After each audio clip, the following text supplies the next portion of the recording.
malına mülküne mağrur olunma. Malına mülküne mağrur olunma. Yok yerden gelen gitti buraya. Bolan olmaz işler için bulanma.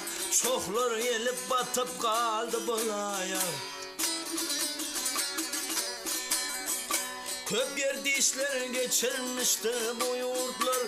Nice zinalardan yaradan dertler. Yüz çövürdüğümünden bir neçe mertler. Bir neceler baldi battı buraya. Tamamın da koncası kuatsız baydır.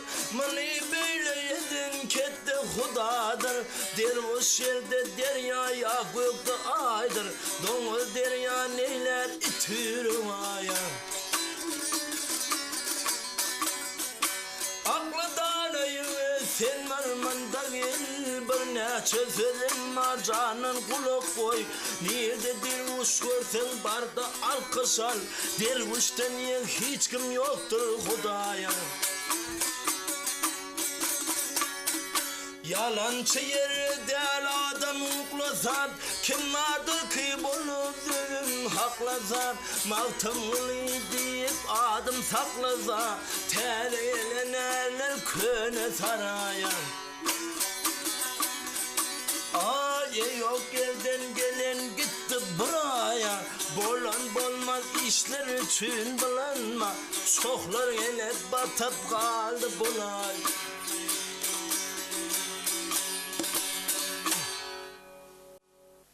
Bismillahirrahmanirrahim. Raviler andık rivayet kılıptırlar ki Hovarış deyip neme aytıptırlar. Hovarış bu bir Arapların içinde bir ullokan bir tire, ayratında ala düşmançılık eden tire olupdur. Bir mahalda Muaviye velen Ali sugış edenlerinde 117 gün sugış olupdur. Sonda bir Ali'nin koşununu Muaviye'nin koşununu basayacak kolunda Muaviye bir hile üretti. Ertir Ali'nin koşununa suguşa karşıyma daş duranınızda kitap Kur'an'ı yukarı çıkarın da kaldırın da durun ellerinizde. Ali'nin koşununda hovarış tiresi de köp. Şu hovarış tiresi yarak taşlasa onda bizim üstün çıktığımız olur deyip hile üretti. Ali'nin koşunundan yoksam 30 mini katılalan olup öldürülüyor. Muaviye'nin koşunundan olsa 90 bin sanatı ikelek olup öldürülüyor. Sonda ertesi Ali'nin koşununa sap tutarlarında Kur'an'ı yukarı götürüp durdular. Kıygırıp durdular. Ey ya Ali, bizim yine ortağımızda Kur'an var. Kim bize kılıç götürse şu kitap Kur'an'dan geçirip bize kılıç vurup bilir. Eğer de kim Allah'ın varlığına anlansa kitap Kur'an'ı götürecek yine kim de kim acalını el bulap doğduktan korkmayan olsa bir de kılıç vursun deyip kıygırışıp kitabı kaldırdılar veleyim. Hiç sayısı kılıç vurup bilmeyen hovarış tiresi yaraklarını taşladılar. Ne için yarakdındınız deyip Hazreti Ali hovarış tiresinden 4000 sani adı tutulayan beyik hovarış tirelerini özü at üstünde öldürdü diye Ali'nin. Sondan son ala düşmançılık oldu. Ali'nin oğulları İmam Hasan, İmam Hüseyin'i hem öldüren hovarış tiresi olup kaldı. Sonunda düşmançılık görüldü Hazreti Ali. Ama ahırında Hazreti Ali'ni hem öldürmeyene hemen Muaviye'ni öldürmeyene öz aralarında dil düşük geçtiler. Yani hovarış tiresinin bir baş tutarağının biri Ebu Lululu diyen bir kişi bir günün içinde, bir saatin içinde hem Muaviye'ni öldürmeli, hem de Ali'ni öldürmeli, hem Mısır padişahı Ömer el-Pak'ı öldürmeli deyip üstüne de hovarış tiresinden içali adam koyuveriyorlar. Sonda Muaviye olgun yaraman öz köşküne çıkıbilmeyen öyünde qalya. Sonda şu Muaviye'dirler deyip barıp Uryavel'in başka serkerdesinin bir kellesini möktürüyor. Onu öldürüyorlar. Yöne bir Mısır padişahı Ömer el-Pak'ın kavaranda hem Ömer el-Pak'a urulan kılıç çep tarapını yaradar edip goya. Emma şöylelikde Hazret Ali'nam ahırında Hovarış tiresinden baran adam hiç mına Hazret Ali'ni öldürmene hiç ili wagt tapıp bilmezdi yöne mının aşaklık bilen dine namaz okap duran vaktında öldürüp bolyanny eşten yankı Hovarış tiresindäki baran adam köpe mescidinde namaz öýlen namazlaryny okap durkalar şol wagt Hazret Ali'nin arka tarapından yankı Hovarış tiresindäki baran adam öldürýär. Emma Hazret Ali ölüm ýagdaýynda epesligin yatıp soň dünýeden geçýär. Şonda Hazret Ali'nin sorayan ýurtlary var. İran, Basra, Bagdad, Oman, Yemen, bu taýlar Ali'nin sorayan ýurtlarydy. Şu Ali'nin ýurdy paçasız pilläden hemme ýurtlary basyp alyp Mawiýa ulur hökümdar bolýar musulman memleketine. Ulur hökümdar bolandan soň Hazret Ali'nin oglularyna Imam Hasan Imam Hüseýin'in yankı ikisine dem hemişe paçalık tarafından aylık tölünüp durmalı. Bunlara hiç ilişki kes öldürmeliler. Dine yatıp bunlar aylık yiyip yatmalı diyen zakon çıkaraya Mawiýa. Ahırında Mawiýa yankı ulur paça bolunda bärki halklar nägile bolup başladylar. Emma Mawiýa öler wagt bolanda dam ogluny Yezidi paça goýanyny gowurdy. Ali'nin oglalaryny paça edenden öz oglum paça bolsa gowulur diýip ahyrynda dam mescidde ulu hallary el götürdi. Men dünýeden geçaýsam meniň oglum Yezid paça bolmalydyr diýip güýçli hökümdarlara el götürdi diýär. Ýöne bu daýda halaýyk ýanky Bagdad, Basra, Oman, İran bu taýlar terselleri bilen götürdüler ellerini. Yok, bir Ali'nin oglalaryna münasipdir paçalyk. Näme üçin Yezide paçalygy münasip görýär bir Mawiýa diýip ulu goň tuzurdylar. Şöýlelikde ahyrynda bu goň az wagt garaşdylar, yatmady. Ahyrynda bulara tarap içarlyk adamlaryny göýür urdy diýip Mawiýa. Hazret Ali'nin ulu ogly Imam Hasan bir hemişelik ağızları yıllık roza deyip orada tutun vakti orada aylarında hiç vakt mına erkek adam barıp kılıç götürmene hetti olmazdı. Şonun üçinem yürüytümün kaptanında 20-30 tane dosyarları yatsa tursa otursa İmam Hasan gorap koldardılar. Muhammed Peygamber ölmänke, dünýeden geçmänkäler bir Selim Mawa diýip bir babanın eline suwul çüýje beren eken. Şu suwul çüýje haçanda gan renkine öwürlende meniň balalarym şehit bolar wagty ýakyllar diýip aýdypdy. Şu suwul çüýjäni Imam Hasan barıp şol Selim Mawa'dan bir näçe wagtdan soň barıp han baba şol babamyň beren suwul çüýjesini çykar görel diýende çıkarıp sandığından görkötse gan renkine öwürlen eken. Biziň şehit dolar wagtymyz ýakylapdyr diýip indi bu ajaldan sypmak bolmaz. Näme de bolsa häzir durayyn diýip hemişe 20-30 sanak ýigitler Imam Hasyny goragda sakladylar. Emma erkek adam tarapyndan hiç geli herekette many öldürüp bilmejegine gözü ýeten Mawiýa ayarlar üstü bilen harekete girip başladı. Bir goňşurak Imam Hasyna bir goňşy ýaşaýan bir ayal tutup eline sansız paça öz tarapyndan pul verip bar sen şol Imam Hasynyň hatyny bilen jora bolan bol gatnaşyk et. Ondan soň men sana soňky etmeli zatlaň aýdan diýip uradyp şol Imam Hasynyň hatyny Ermeni paçasynyň gyýyzdy. Ermeni diýdigi dinsiz adamlar bolýarda. Şu Ermeni paçasynyň gyýyzynyň üstüne gündemlik gatnap jora bolan ol ýanky aýar hele ahyrynda paça öz tarapyndan awyny çykaryp ýanky heleň eline berýär. Ol aýal baryp şol aýalynyň eline awyny tutturdy. Inha ey hatın, sen äriň Imam Hasan öldür dedi. Bularyň ellerinden döwlet uçdy. Bularga ayal bolup ýaşadyň, ulu gamly hasretli ýaşardyň. Hawa. Bulardan döwlet uçan onsoň paçaň aýaly bolsaň, bütün hatırlara, musulman hatırlarına serkerde olup, aydın diyen sözün yerde kalman, aşirette yaylap gidersin. Yağ giyip yüpek giyerdin. Bularga ayal olup yaşasan, gamlı yaşarsın. Şunun için sen erin öldür deyip, neçe gelip bana ağabeyin verecek bolanda, bir de etmedi, iki de etmedi, üçüncü edek ahir takdir şeytan kısmetine hatın öğürüldü dem. Ne de olsa adamimi Hasayını öldüreyin. Doğrudan buların elinden devlet kuşu uçtu. Men indi son günümü vur arkayın kogu bolalilikte yaşayınla deyip ağabeyini alıp amam Hasayın giyce yarım yok orada ikinci taşta çağalarından ayratın yigitler velen yatardı. Aşağıda olsa çağacıkları hatırları yatardı.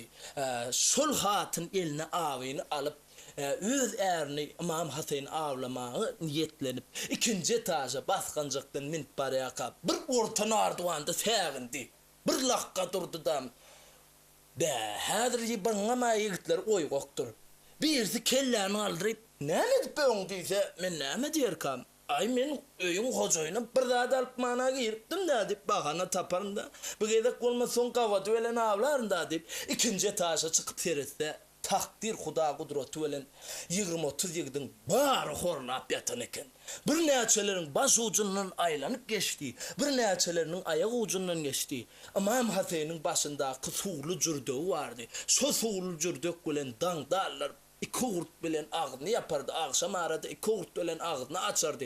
Şu suwly jürdegiň barak adam ağzını açıp kısmında abi her katınım. Abin sakladı yankı jürdegiň ağzında. Pilerlerin aydan doğru mu ka? Ya men yalnız ayarım ka. Ay gel, buların elinden devlet kustu. Men şanın ayalı olsam yalşırak olur deyip elini sıptırıp koyuyordu. Cürdük avlandı. Ada bilen bildirmen pişik basısını edip çağcıklarının ortasında peste yatıverdi. İmam Hasan ağız yapar vakti oldu. Bir ağız yapar vaktinin 10 mundurak ön turup bir kelläni kaldırdı. Görse yigitleri yatıptır. Gel bir yigitlen bir o ketmen ağzını yapayım deyip cürdükten alıp ağzını açıp iki urt içip hurma elini getirmen ka. İçine bir köz koyuverilen yalak olup bağroy kölleri kaynap ağzından lahtı bağroy kölleri gel uğradı. Mını kara kana bulanıp öğe attırını kaptandaky yigit bildidem yerine sıçrap turup ol yigiti tuzurdu. O yigiti tuzurdu. Şöydip 20-30 yigit bolup kılıca yapışıp pestlere köçelere ılgak gittiler şapırdaşıp. Kim bunu böydik gittik ha? Yöne hiç taraftan yarı gece calle cemende tapman. Gözü yaşlı armalik yigitler kılaçlarını kılaplarına salıp iyilerine dolanıp kayttılar. Yöne bunun pestte yatan ayalının edenini hiç kim bilen ok. Çağlarının ortasında yatan ayalet diyorsam. Şu kıstıqlı yağdayda yigitlerin biri aytdı. Ey bir imam Hüseyin insine bir haber verin bu ölüp dünyadan geçip bar ya diyende kıstıqlı bir atlı yigit gidip İmam Hüseyin Medine şehrin o başında yaşardı. Derhal atlı gidip İmam Hüseyin'i iyine mindirip alıp geldi. Görse İmam Hüseyin ağası İmam Hasan yüzleri göm yok olup yüzünü göğ aylan dünyadan geçip bar ya.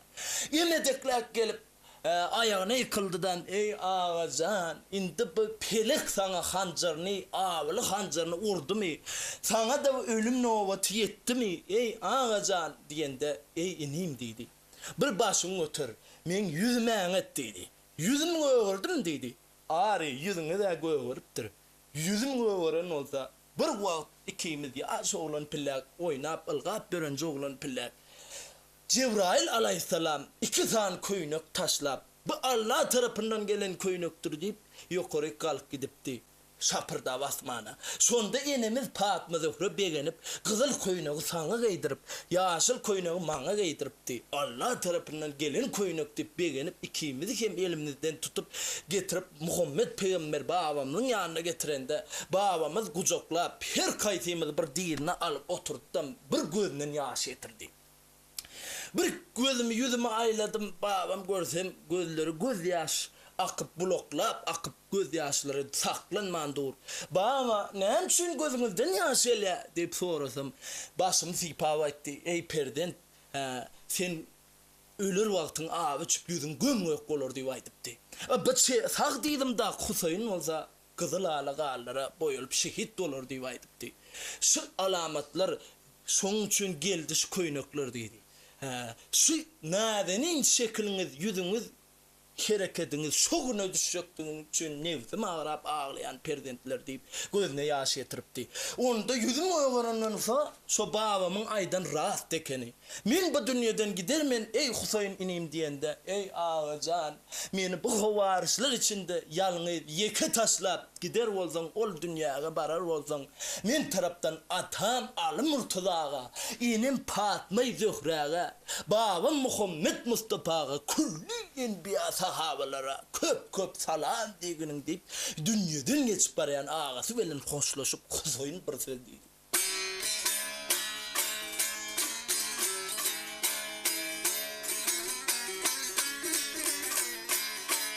Indi gider oldum pana dünýeden, bugün gider oldum pana dünýeden, jitdim Mustafa salam diýilsin, Resul bilen deň ýaşaşan ýaşyny, Bi Aliýe salam diýilsin. Resul yari ama Bekir Umar'dır, olar hak yolunda hunu ciğerdir. Dördülenci adi Ali Haydar'dır, Ata Murtaza salam diýilsin. Gece gündüz hak yolunda can edin, menin üçün bağırlarını kan edin. Hasta olsam gözlerini hun edin, Fatma'ya Zöhrä'me salam diýilsin. Hovaryslar men garybyň kastynda el, men nädeýin hovaryslar destinde, o 24-nji asman üstünde, Hazreti İsa salam diýilsin. Geçip sen dünyanın mahsalından, dad edermen havaryslar elinden, Karandaşın bu Husayn'ın dilinden, Küllü yenmiyama salam diýilsin, Ata Murtaza salam diýilsin. Hay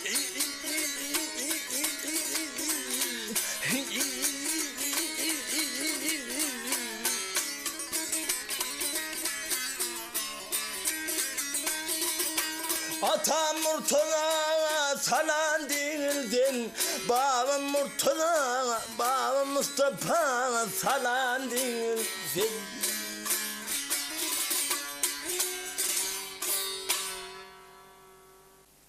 Ya ağacan, men bular üstünde, senin ganyň üstünde bular bilen söwüş edermi diýende, iki musulman arasında uruş söwüş bolmaz inim diýdi. Meni Huda ýalkady diýdim, hemişel garaňkylyga göz ýumdy. Mam Husayn öz dostýarlaryna habar berip, bilelikde jemlenip ýuwup ardyp, Mam Husayn agasyny Medinede Ulyada depin etdirdi. Indi habary ýanky Mam Husaýnyň hatyrynyň al, 3 ay 10 gün oturma müddeti dolan eken ýanky hatynyň. Yezid paçaga habary berdi, hat uratdy. İnha paçam, men aydan sözüňizde durup öz ärim Ali'nin oğlu Hasayn'ı avlap öldürdüm. Indi meni haçan aljak? Hatın arkasyna şöyle hat ýazdy. Ey sen hatın, Hazret Ali al kişiň oğluna vepa vermedi adam maňa vepa berermi? Mene gelin uny avlarsyň. Kime gitsen şoňa git, maňa bir gelmedi, ýerine möhürni basyp, çislonu ýerine uradyp goýardy. Şu taýda hatyn tartyp özüniň hatyrlyk edenini bildidem. Päke perwerdigara meniň bu ahyny alam dağ daşlar götermi diýip çağlarynyň ortasynda tartyp oturuverdi. Indi näme üçin bir Imam Hasaýny öldürtdi maýa? Bularyň iki dawaty bar. Bir wagt Abdülminnat diýen adamyň arkasy ýapyşyk çağasy boldy. Bagdylar geňeş etdimini, bir-birini öldürüp birini arka alaleň. Bağdaylar gengeş etti. Mın yere gömsek öde çüre ayrılmaz mı? Şovat atası Abdülminnap. Ayrılın deyip halaya iki kıra terpiktirip anırdan kılıç yalangaçlap gelip bir vurdu ortalarına velin. İkisinin hem yağırını sıpçırdıp iki çağı her kaytı bir tarafa böküp düştü. İkisi hem ölmendi yer kaldı. Birinin adına Umya koydular, birinin adına Haşim koydular. Haşim'den aydan yankı Hazreti Ali Muhammed Peygamber'in nesliken Umyalardan gaydan Maviye 7 iddia oldu. Umya'nın oğlu Harf'ın oğlu Sufyan Ebu Sufyan diyerekler. Ebu Sufyan'ın oğlu yankı Maviye'nin oğlu Yedid. Ahırında İmam Hasan İmam Hüseyin şehit eden Kerbela'da. Yankı Umya'nın Haşim'in oğlu Abdülmutallab böyle ki Abdülmutallab'ın oğlu Ebu Talib iki oğlu var. Birinin adı Abdurrahman, birinin adı Ebu Talib. Ebu Talib'den Hazreti Ali oluyor, Abdurrahman'dan Muhammed Peygamberimiz oluyor. Ebu Talib'nin oğlu Hazreti Ali. Hazreti Ali'nin oğlu yankı İmam Hasan İmam Hüseyin oldu. Bunların iki davet var. Halaya kayıttı. Ön sen bulan arkasına kılıç öğrettin indi. Sonum bunlar hemişe kılıç ortalarında yörer deyip aydıptı. Aydışı yalagam sonundan iki doğanların, iki bunların anarsa bir doğan oğulların ortasında kılıç yöredi. Ahırında da. Söylelikte yankı hatının oturtma müddeti doğulundan son hat uğradan da bana nerede açılık veren izni uğradıptı.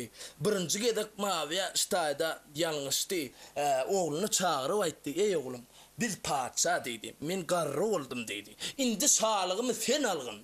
Men İmam Hasan'a vermedim dedi. İmam Hüseyin'e de razı değildir. Şonun üçünüm sen olsan yaxşırak olur diyende. Ata men sağlığını alayın yöne Abdullah Pir'in hatına aşık oldum. Sonra şu dünyada almasam yüreğim incelenok dedi. Oğlum bir padişah haysı kıydı ayt. Yavur başvoş hatına aşık ol. Ol sen dedi eğerli hatına aşık olma dedi. Bir padişah ayt men sana 100 tane oğudan kıydı alıp bereyim dedi. Yo ata dedi. Bana 100.000 oğudan kıyırından sol Abdurrahman Pir'in ayalı gözüme yaşarak görünüyor dedi. Bor oğlum dedi. Ana Maviye stayda yanmıştı. Birinci gedek tarih velleptir. Bütün Müslüman memleketinde etraflarında avraydan düşen yeri stayda ya Maviye'nin. Ey oğlum bol ya onda men sana sol Abdullah Pir'in hatını alıp bereyim diye. Erte bilen Abdullah Pir padişah köşke çağırıyor. Ey Abdullah Pir, men seni Bağdat'da hükümdar edip bellecekti. Yok yerden bir sözler tapıp hemen kıydım verecek. Yöne kıydım aydı. Ata, meni Abdullah Pir'e versin gün hatının talağını versin diye aydı dedi.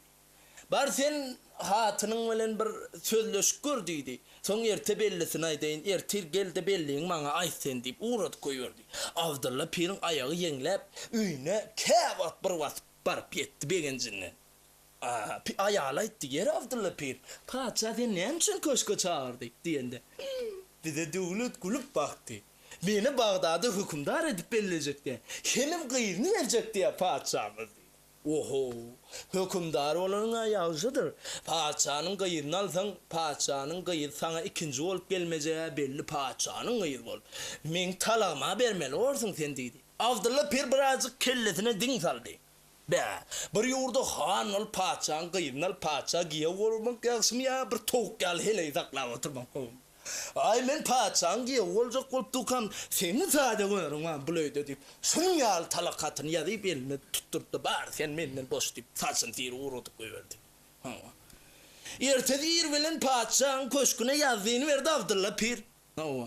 Yöne padişah bütün akşam kıyıdın pilerler bilen açıptır deyip bolmadıkları boldu deyip zarçılarına zar çektiriyor. Zar çektiriyor. Mınam içağlar, padişahın içağları yankı Abdullah Pir'in talak verenini eşitip padişah gelip aydiyalar velin derre zar çektiriyor da padişah da Maviye'de. Ertedi bilen Abdullah Pir gelip de padişahım ena mena ayağımın talağını verendin kıyıdın versen bir vah Abdullah Pir diye taht üstünde Maviye. Sana kıydım verecektim benim kıydım. O sana vereceğimi eşitip pilerler velin kaçıptır onu ova. Vahi. Ondol hükümdarlığı uru ver Bağdat'ı ver bana dedi. Ay Bağdat'ım sana verecektim beni. Onun önkü hükümdar ayırlar ya der. Sınsa aydiyat beni son koyacak o ya başka velayet edecek değil. Hemeden o kişi urtmana koy deyip otur. Ne ayıracak onun üstünden arda parda olmasa değil. Sıtayda Abdullah Pir önkü hatınam yok. Paçan kıyram yok. Paçalgam yok. Şu iki varmanın burnuna sokup kaldı. Şu tayda Abdullah Pir'in hatının oturma müddeti doldu. 3 ay 10 gün yakını oturma müddeti. Birinden ayrılıp birine varacak oldu.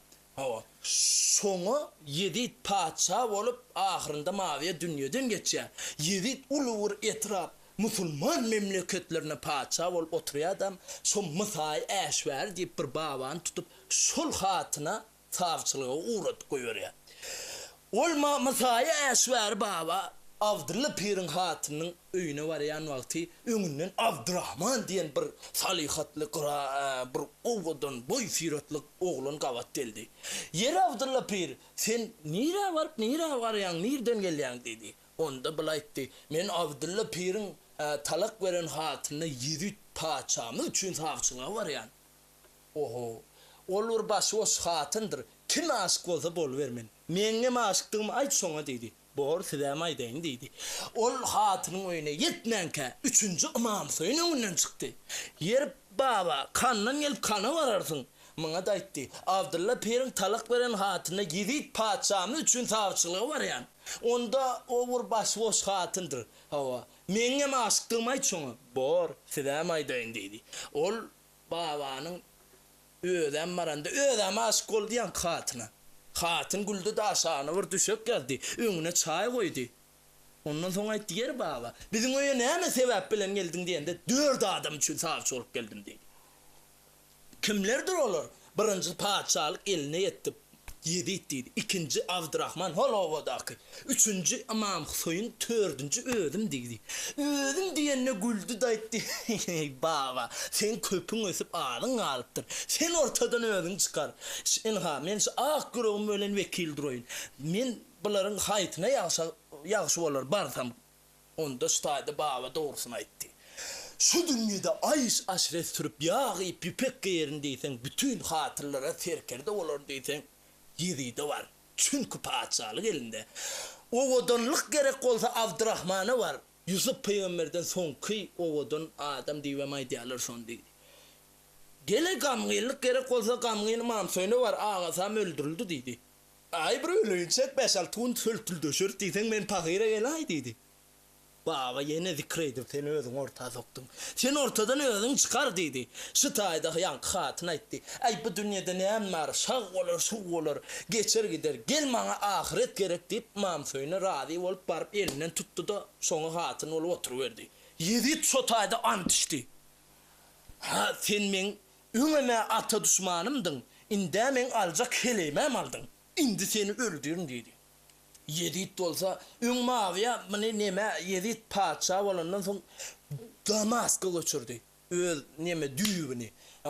Müslüman düğünün tahtını Damask'a. Medine'den Damask'a. Yani kış ön kadı Dumşun şehri. Hedir kadı Damask. Siriyan kaptı neme payitaktı. Şu tayda 7 oturdu yönü yerin hepme damarlarına bunun hükmü yörep dururdu. Şu oturan yerinden. Medine'nin hanına şular yalı hatı uğrattı. Medine'nin hanam şu öz tarafından koyulan padişah kendi. Öz saylap koyuptur. Ey pan senin vilayetinde imam soyun vardır. Dirruk başını kesip men sandığıma salıp kelleğini getirmesen onu derek öz kelleğini alınır deyip yazılık koyuluptur. Bu haber imam soyuna da varıp yetişti. Imam soyuna bir köşkte işleyen dostlarının berip giyce yarından son işinden boşap dervedesin dukur dedi kalktı. Imam soyun çıkandı. Ey imam menin bir haişim var. Ne oldu yaman alcıranglı. Ulu padişahdan hat geldi. Hatı özüme mokak gördüm. Ertire kalsan sen kellen kesilecektir. Şu şehirde durman. Götürübilence koşuların aldam başka yere kaçkın. Seni öldürmeli, kim öldürmeli, kim sen kellen kesip paça gitmeli, himmeti bellenlendir deyip ustayda ağlap ayağına yıkılında imam söyleyin, ölün ağası Hasey'nin çağcıklarını, çağcıklarını alıp götürü ülence koşularını alıp adam işini kulplap Medine'de Muhammed Peygamber'in algap barıp gavrını ucaklap ya babam senin ummatların bana yaman cevir sitem ettiler hatta men atı vatanımam haram oldu özüm üçün indi nire kaçarkam deyip göz yaşını gavrına sürtüp ağlap Hüseyin bir söz deydi.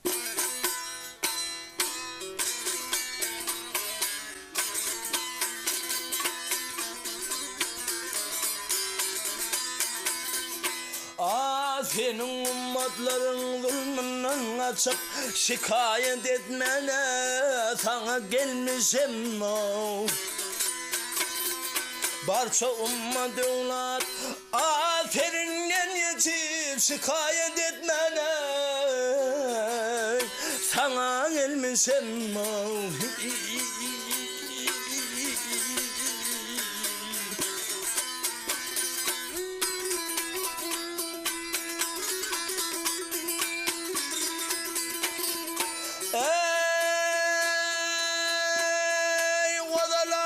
Sen ol benim yoldaşım ey derveder olandır kolum kardeşim Yiğitler cemlenip yiğitler köplensin keserler vasimi salamin mini tahkik bilmişsen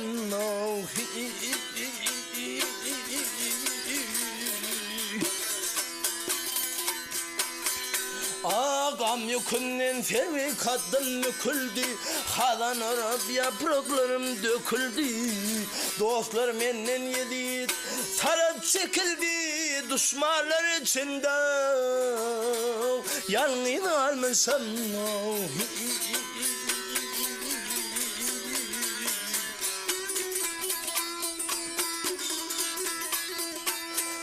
Hüseyin Aydar men olmasam keminem Kan saykanar men biçare yerde Haram oldu yatı vatan haram oldu manan Şehir Medine indim Mekke'ye Safar kılmışım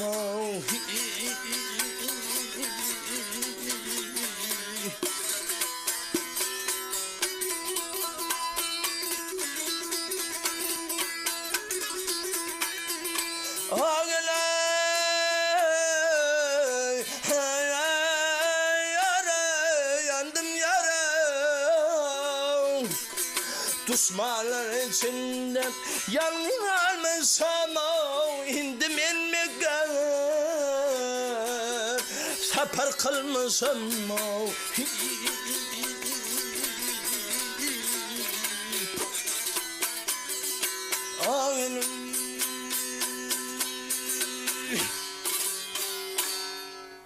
Sıtayda gavru ucaklap ağlap gözü ukak etti Düşünü Muhammed Peygamber düşünü girttim. Ey harlanan perdentip. Gavur yarılıp bir bağına uçtu. Ya babam senin ummatların şöyle cevir sitem kılarlar. Ne emetsem kem diyende ey perden sana bu dünyada yaxşılık kutordu dedi. Hayır deyip eden işinem ziyana varar. Merdana bolgunun seni ölyen vaktin, şehit olur vaktin, cuma onu öylerlerine, mümmerlerde hubba okulup durka, o seni şehit eder. Seni şehit edecek kişinin temcek göğsünde itemceklerde sallamıp duran emcekler vardır. Çatmanlayında doğduk nişanası vardır. O seni cuma onu öylerlerine öldürür, şehit eder. Ona çelli merdana bolgun perden açkıl gözün diyen o vaat eşitildi. Titkinip gözün açtı gavru ucaklap ağlan eken. Derrol pata doğa edip babasının kuruna çağcıklarını alıp Mekke'ye kaçıp vardı. Mekke'ye varanda bir vaat bunu uluğu götürdüler. Oho! Hazret Ali'nin yadigar varlığın oğlu İmam Hüseyin'i eliptir deyip Mekke'nin mescidinde ullum imam edip bellediler İmam Hüseyin'i. Mekke'deki Yezid'in garındaşları Yezid'e hat uğrattı. Senin düşmanın Imam Hüseyin Bıtay geldi. Bıtay'da onu amam edip bellediler diyende Mekke'nin hanışları al hat geldi. Paça Yezid'den. Ey han, senin vilayetinde Imam Hüseyin var. Dirrus şoň başyny kesip sandyga salyp iýermesen maňa tarap. Oňa derek öz kelläň alynar ýa çykkyl welaýetden diýip ýazylypdyr. Bu habary eşden Imam Hüseyin indi nirä açarkam diýip gamlanyp oturdy bilen bir köpe diýip aragyň gatdanda bir ulur şäher bolupdyr. Şol şäherde Hazret Ali'niň tarapdarlary şo şäherde känekeni. Hatta Imam Müslim Husayn'ın doğun oğlanı Imam Müslim hem şo taýda keni. Imam Müslim Husayn'ın ondan ona iýikdirilip gaçyp hordar bolup ýörenini Yezid'in zulmyndan heder etmän gaçyp ýörenini eşden Imam Müslim bir 20 min goşun jemletdim hemmäňiz Husayn üçin hyzmat ediň diýdi. Meniň doğun oğlanım o taýda hordar bolup ýör diýdi. Köpäniň Paçatam Abdullah Ziyad eken. Şu Abdullah Ziyad'ım Yezid paça tarapından özü dostlarynyň biri eken. Şu Abdullah Ziyad köpe baş tutan mellän eken. Abdullah Ziyad'ın paçasy bolan soň paçalaryna da baryp kılıç göterdiler. Ey Abdullah Ziyad, bizlik bolsaňa bol, biz Imam Hüseyin'i getirip berdi, mam edip paça edip koyjak serker dedim. Bizlik bolsaň bol, bolmasaňa kelläň etdi sen diýende, men sizlik boldum diýen olup Imam Hüseyin'i getirseňiz getirin. Ol bir Hazret Ali'niň bir ulama adamlaryň oğludur diýip men sizlik diýen olup aşaklyk bilen Yezid paça dostuna hat uradyp goýberdi. Bir namany ýazyp çapar uradyp goýberdi. Buların uğradandan ama Abdullah Ziyad'ın uğradandan habari yok. Buların Imam Müslim dağam Hüseyin'e tarap haber uğradıp koyverdiler. Imam Hüseyin'den haber alındı. Imam Hüseyin Mekke'de niye açarkam deyip durka köpe tarafından bir atlı gelip eline şılır yalı hatı verip geç gitti. Hataçı okak görse doğun oğlan Imam Müslim köpe ilati şöyle deyip hatta yadan eken.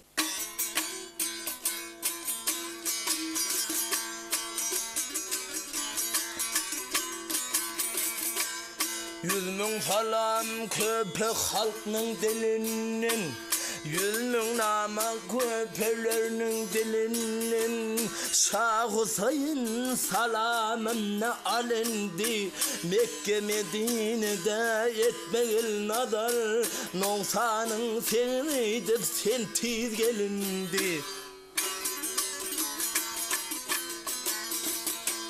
Köpe halklar başın sana göngelmiş, can dil bilen ölür sana kul olmuş. Yıkrım kümün leşker sana sanalmış, balarının serdar ödün olindi.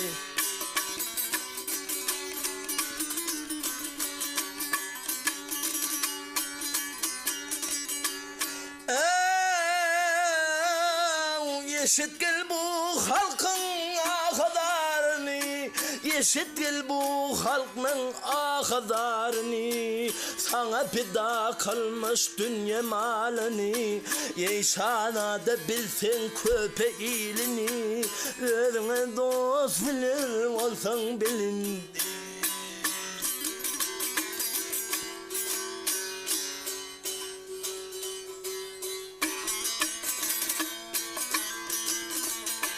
Mekke Medine'de etmeğil nazar, düşmanlar ortasında etmeğil güzel, Yezid'in zulmünün etmeğil keder, Müslüm Aydar gelir olsan gelindi. Şah Hüseyin salamını alindi, Nonsanın seneydi sen tiz gelindi.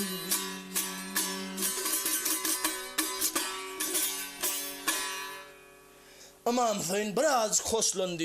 Aydan diyen dost yarlarına aydıp çıktı Mekke'de. Gün 72 sancan Imam Hüseyin'e taraf geçti. Oğlan uşak ayal erkek adam urşucu cimzan 72 keni. 7 zan düğeleri, çadırları, ingamları yükler. Biz köpü ilatına gideceğiz deyip 72 canını alıp İmam Hüseyin Mekke'nin dervezesine yetti.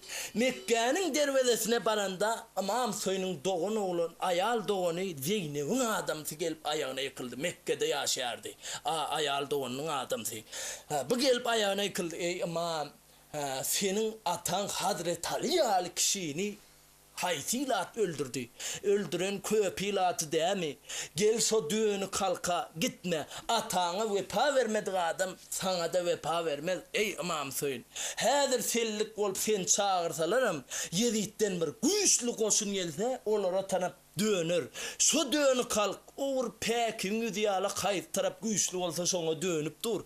Şu dönü kalka gel gittim imam deyip ayağına yıkılında. Ey bu tayda da dururluğum yok dedi. İmam söyün etti. Berde de padişahdan ulu padişahdan hat gelip dur. Bu tayda kal zaman başım kesilecek deyip. Ey ne olsam bolayın köpilatına gideyim deyip 72 canını alıp düğülerini çekip köpilatına taraf sapar kıldı imam söyün. Ama indi havari Yedid'den al. Abdullah Ziyad'ın iyi veren havarçısı yankı Yedid'e barıp bu hatı berende Yedid bu havarı eşitip dergazap oldu da Şümrük Omarsat Yakup bir neçe uluma ferkerdeleri 10.000 koşunu baş tutan edip bellep dişine selli koşulları yaraglandırıp barın gidin imam soyunun barmalıyla köpilatını pısık çıkarmanı karıp çıkın on sonra oğlunu çok eğer o denan deymen hemmesini öldürün dem imam soyunun önünden çıkında imam soyunun çağlarını yesir edip imam soyunun kellesini kesip sandığa salıp men yanıma getirin soğuk deyip uğradı koyuyordu. Ama 10.000 koşun giyeceğinin gayri bir vakti geldi dem yankı 10.000 koşundan öngürtü 7-40 tıllarını uğradan ekeni Abdullah Ziyad'ın koşununa taraf. Köpilatına 40 tırla 7 tarafından gelip Abdullah Ziyad'ın buyruğu oyuncu çökürlüğünde 20.000 koşuna gıyıgırı ayıttı Abdullah Ziyad çıkıp. Kim Husoy'undan bidar olsa bir vedre tırla hakkı vardır. Alıp öyüne gidiversin diyende kalın bendeler adamlar. Men Husoy'undan bidar oldum deyip bir vedre tırlarını alıp dünyanı koğurdular da öylerine taraf yazıyını verdiler. Ahır 20.000 koşundan 30 adama almadı hatta. 30 adamam kalmadı. 30 adamama ahır sımrılcası verdi de öyle namanda. Olurum aman misliyim. Biz gelecektiydi öz baş tutarları yankı aman soyunun doğun oğluna. Aman misliyim. Öyde bir çağam nara uyatır. Bir haber alayın. Son men gelecek deyip bir vedre tırlarını alıp yazayını verdiler öylerine taraf. Köpüsü aytdı ey imam muslim menin mal garam var olar bir çoluşup ağacı odega oturundur men bir mallarıma seredeyin son men gelecek dip bir vedre tıllarını alıp ey imam gelecek dip yazayını verdiler da ahırında kindine çelli hiç il adam kalmadı imam söyüne bir Abdullah diyen bir yigit men ne olsam bolayın yürü imam muslim seni alıp gideyin öz öyüme deyip imam muslim alıp gidip öz öyünde hizzet ikram edip bunu hormatladı emma yankı Yedid'in iyi veren bir topar koşulları ondan son yankı 44 tıllardan son geldi da iyi yandan Omarsat Yakup Şümrük bir neçe baş tutarlar gelip köpilatını pisik çıkarman hemmesini kırıp çıktılar. Köpilatının kırılan günü Kurban ayının 25 günü kenim. Ondan sonra Abdullah Ziyad'ın öldür diyen adamsını öldürüp çıktılar. Ahırında han bu ama Müslim nerede deyse ona planı öyüne kıdıptı diyende şu Abdullah öyüne kıden hocayının öyüne taraf 60 tane esker gelip dökülüp kıyırdı. Ey aman Müslim sen şu Abdullah'nın öyünde olsan sen çık. Biz sana hiç rahat edecek ya. Yöne bir elin arkanıdan padişahımın yanına gidecek. Diyende uruştan başka çare yoktuğunu bilip ama Müslim kılıcı yapıştı iyice oturan yerinden dazlap yokup durup dışarı ukturulup çıkıp kırı uğradı.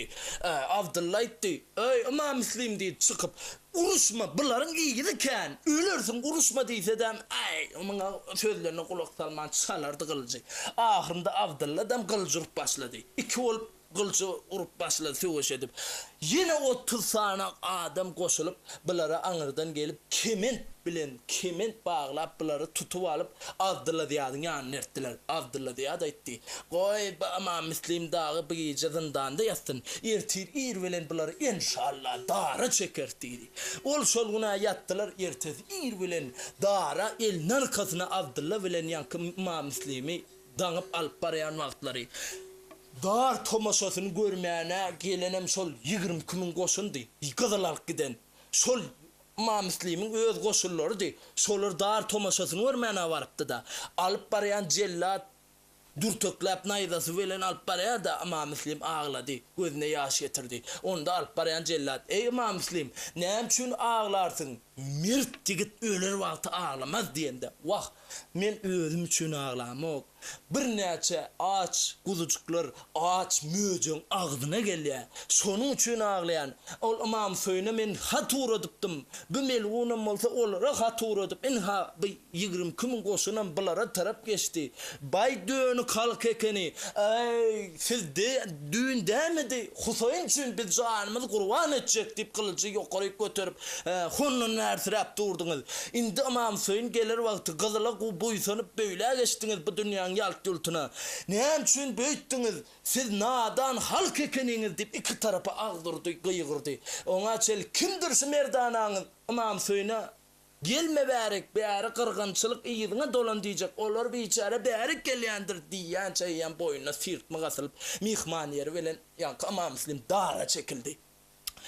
Ondan soň 20 000 goşunyň içinden bir ýigit "Men näme bolsam bolaýyn, Husayn gapylykda basylmasyn" diýip bir atı ýürgür aty minip Husaýnyň öňünden tarap at çapyp gaýtdy. Emma ondan soň Abdullah diýadyň öldür diýen adamsyny öldürüp çykdylar. Öňki 20 000 gyzylalyk giden ýigitler bar. Olaryň öňki bir wedre alan bir wedre gyzyllaryny ýygyny aldylar. Hatda öňköýünde näme bolsa öňkülerine çelfirip aldylar. Olar hem ýekmekden çykaryp dara çekdiler. Ondan soň Husaýnyň öňüne alyp urady ýanky. Onun goşun köpän çympytyrak edip. Indi habar Imam Husaýndan aldy. Imam Husaýn häzir Yefrat derýasy bar. Kerbela çölüniň orta arasynda kartada bardyr. Yefrat derýa geçer ortada. Kerbela çölüniň orta arasynda. Şol Kerbela çölüniň ortasynda Yefrat derýanyň gyrasynda çadyr dikip, şo taýda güner tarlap çay içip oturýarlar. Imam Husaýn tärit kılmak üçin derýanyň başyndan baryp eline su alyp burnuny çaýkajak bolanda agdyndan burnunyň garagan şapyrda wakty. Bildi bu ýagdaýyň gowy däldigini. Ýyzyna tarap öwrilip 72 zanjana garap: "Ey ýaralarym, dostlarym, şu taýa ganyň akan ýeri. Megerem meniň ganymy howaçlar şu ýerde dökse gerekdir" diýip yaralaryna garap göz ýaşy bilen Imam Husaýn bir söz diýdi. Ay yaralar iş bu meydan içinde hovarışlar kanım dökserektir. Cuma günü namaz peşin vaktinde hovarışlar kanım dökserektir.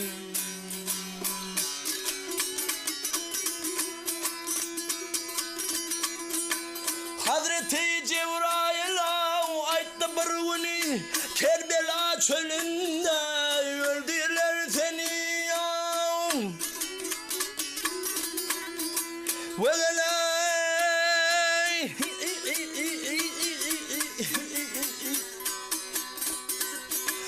ondan sonra sizleri görmersiniz meni hovarışlar alnım dökserektir.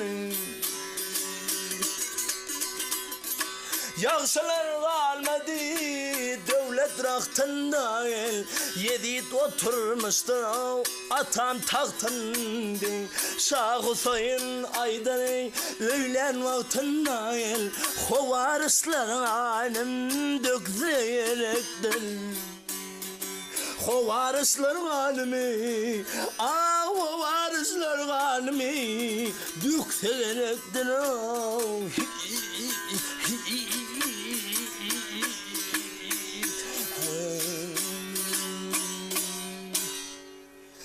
Amam Hüseyn'in yaraları gamlandı 70 canı. Emma bir hay yoktan soň öňlerinin bir yigit atyny guwdurdyp öňünden çapyp gele. Aňyrdan gelişine attyny pesoklap emedekler gelip Mam Hüseýniň aýagyna ýykyldy. Agdyndan burnundan kan akyp duran hälki 20 kim goşunyň içinden bir yigit giýji gözüme u haram bolsun diýip gaýdan yigit da Mam Hüseýne tarap habar bermek üçin aýagyna ýykylyp aýtdy: "Ey imam, merhemetli Hudaýyň saňa ýar bolsun. Seniň baryan ilatyň köpäni gırıp çıktılar Yezid'den ağır koşun gelip. Senin imam Müslim doğun oğlunun dağını çıkarıp dara çektiler. İndi olsa senin kahtına onun koşun gelyandır idimden. Merhemetli Hudaýyň sana yar bolsun deyip kasat diyen havarça ağlap bir söz deydi.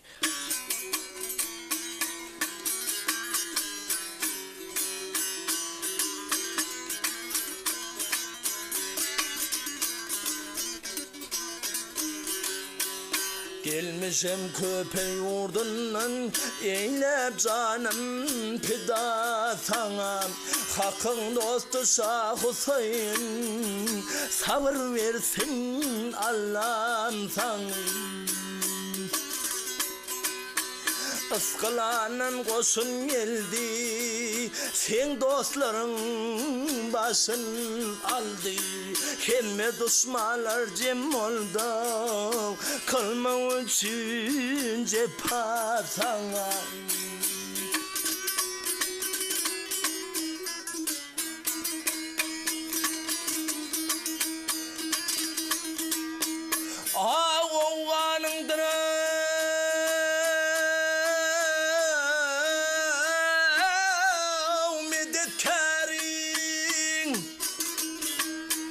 Gel hav yavrum, yavrum, yavrum, yavrum. Resulullah bolsun hendemin merhametli bir varin. Özüm olsun penasan, sabır versin Allah'ım sana. Ölüm olsun penasan.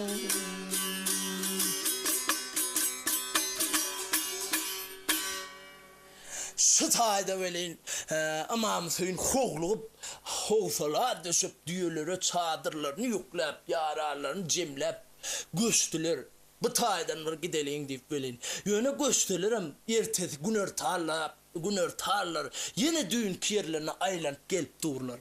Yol yitirip, kan sıptırmaca oydayan, görüyen velin deyip takdiri kısmetine razi olup oturdular şu taýda. Emma bir hay yoktan soň Yezid paçanyň oğlu Hurra bir topar koşuna baş tutan bolup aňyrdan gelip Husaýna belin owaz bilen gıýyrdy. "Ey Husaýyn" diýdi atyny öňe sürüp. "Han sen şu çadyryň içinden bolsaň çık" diýdi. Husaýyn çadyrdan birini uşap arkasyna don ýapyp çykdy welin. "Sen men atam Yezid paçamda boyun olacak mı sen diýende? Takdir Huda pena bolsa Yezid'e boyun olmaz men diýdi. Te soňky janym ganyma çelli çuwuş edip ganym dökür janymı teslim eden emma Yezid'e boyun bolmaz men diýdi. Hawa bir wagtlar ikisi çağa wagt medresede bir lokan ekenler oğlun wagtlary. Çünki Imam Hüseýinden bir ýyl giýjirak galyp baran eken da Hurra kiçirak bolandyň. Şonda aýdan ekeni Imam Hüseýin gel kimi dost bolaly. Meni bu oğlanlardan pek saklygyn. Hiç ýyl käýinç iýdirmegin maňa. Ikimiziň atamydan dost ahirin. Gel ikimizden kıyamata çelli dost bolaly. İkimizin birek ağır gün düşen wagtynda birek kömek bereli. Birek himayet edel goldaly diýen sözler bardy Hurranyň öz aýdan sözleri.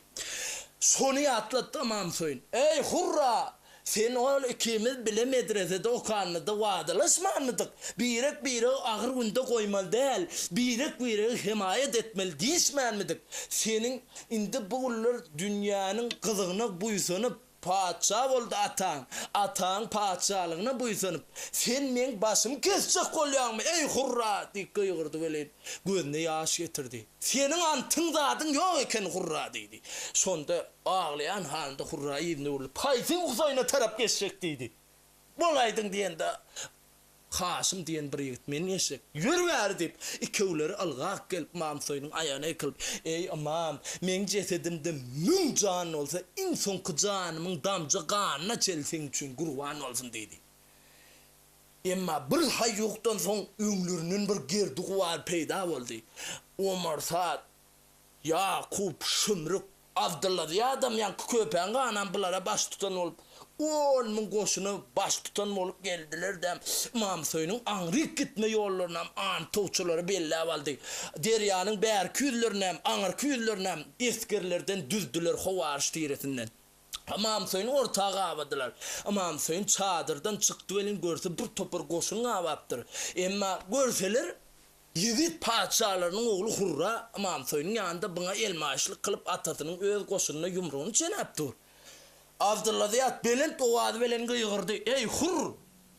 Sen ne için Husoyna geçtin? Hala vaktin bärik geç. Seni atağına yedide aydıp Husoyunun başını kesti deyip aydar selin yedi seni bir yurda hakim miller. Bagdad'a ya Basra diyende.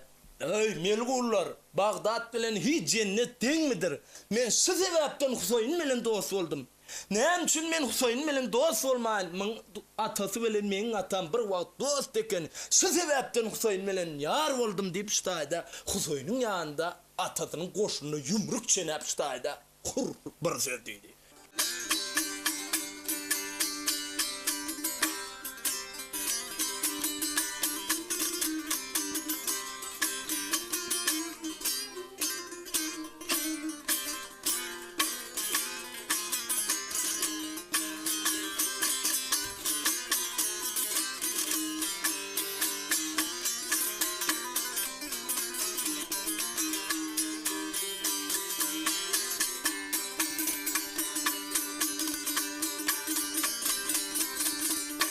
Atam dostu bilene Hazret Ali'nin Atam dostu bir vaqt Hazret Ali'nin Şonun üçün Husoyun bilen dost oldum Özik hem Resulun ciğer balati Şol sebepten Husoyun bilen yar oldum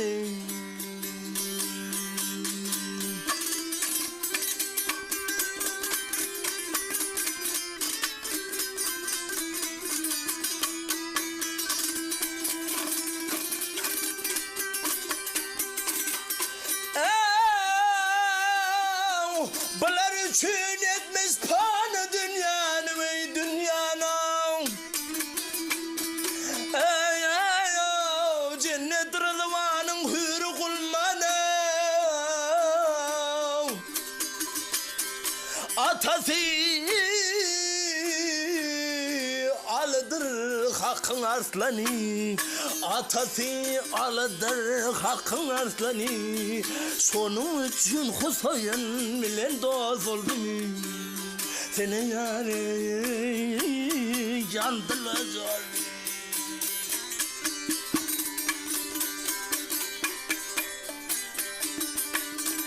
Oğlanları ağlaşıp dursağı solunda Özü bent bulundur iş bu gününde Yaş dökür şun Kervelanın çölünde Bana dönmey Husoyun bilen dost oldum Diyemezsin şılana cennet işin Kâpirler yapmış avmanın ışığın Cebrail aramış mıngsallansın Cebrail aramış mıngsallansın Şonun için Husoyun bilen dost oldum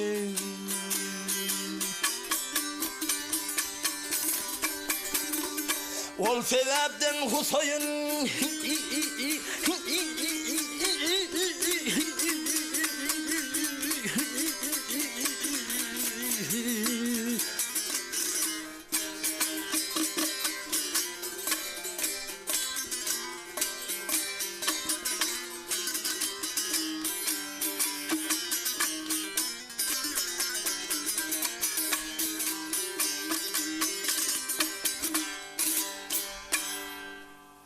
onda hurra basın kesilir bilen aydal razı bolgunun deyip baydık sancak düşman koşulları barkağına damadır köpürdüler. Emma hovarışlardan oğaz oldu sıvışmana gelecek olsa meydana çıkın deyip. Husoyun tarafından bir Hasım yankı hurranın Bilal gelen Hasım'ı ortağa atlanıp çıktıdan Husoyun taraftan ey melgullar hovarslar sizin kanınızdan dozak susandır dedi. Hadır ajalını il bileyen akmak olsa yekmekten çıkın orta deyip hayvat atıp at böktürüp durdu öleyin. Hovarslardan bir yigit ona karşı turarmen oldu. Ona ey melgun sen kime gelersin ha deyip ben kemerinden tutup üzü alıp eğerinden basından aylap bir yere bur vurdu elin ustuğunu gert oldu. Onun rinsi ağası vardı bu çıkıp ey Haşim katım yen yekete kuyuşlu ağamı öldürüp can elinden canın alıp kayanı asarsın deyip bilen topuldu. Baray sen ama ağana tarap deyip bana da keselenmay kılcı vurdu elin kellesi velen bir tayeli böküp böyle düştü. Göğresil gakıttı çepel bilen. Üçüncüyünü ok bilen aldı. Tördünce karasıp durman kellesi kılıp Haşim önüne koşuna atılan oktek olup topulup onu onda mında semizlerini serilep uluğlarını yaralap vur yık bas saç kanır öldür yitir yok et ağdır dündür alı uğradı bir taraftan koyunu kurtaran dek olup. Emma Husoyun serisi Haşim 3000 pelvan velen uruşup böl. Oho Haşim'a yar bolcanız bağ mıdır içinizde diyende Husoyun tarafından 2 kişi olup bardılar. 3 olup avdıladı ya duran beyikliğine taraf düyüp koşa vurup parçalap düyüp koşa yettiler veleyin. Hovaşlar iyi de çekilip melgullar birden hemle kaldı veleyin. 2 musulman şehit oldu. Yine Haşim'in yeketek öldü kaldı. Katguşlu da yeni uruşup böl. Öylerlerim oldu öleyin bir kusray diyen bir hovarış Haşim'in göğsünün uyayına ok gedep atıp Haşim'in göğsünden vurup ya Husoyun deyip Haşim attan yıkıldı. İşin bulmacağını bilip Husoyun namaz şamının son yararlarını karattım. Ey dostlarım, yararlarım, siz men üçün ölmän, buların hemmesinin kastı mendedir. Siz hemmeniz gitseniz öylüğünüze ruhsattır dedi. Husoyunun 4 tane oğlu var. İn oğlu İmam Zeynel Avdıl 18 yaşında kızamı keselinde düşökten turulman yatir. Onun kişi oğlu Ali Ekber 14 yaşında. Onun kişi oğlu Ali Asgır 7 yaşında. Onun kişi oğlu Züverre diye 2 yaşında. 2 tane ayarları var. Yemugulşen Arap şahsının gıydı. Şehrivanım İran şahsının gıydı. Hatta ayarlarına da oğullarına da doğum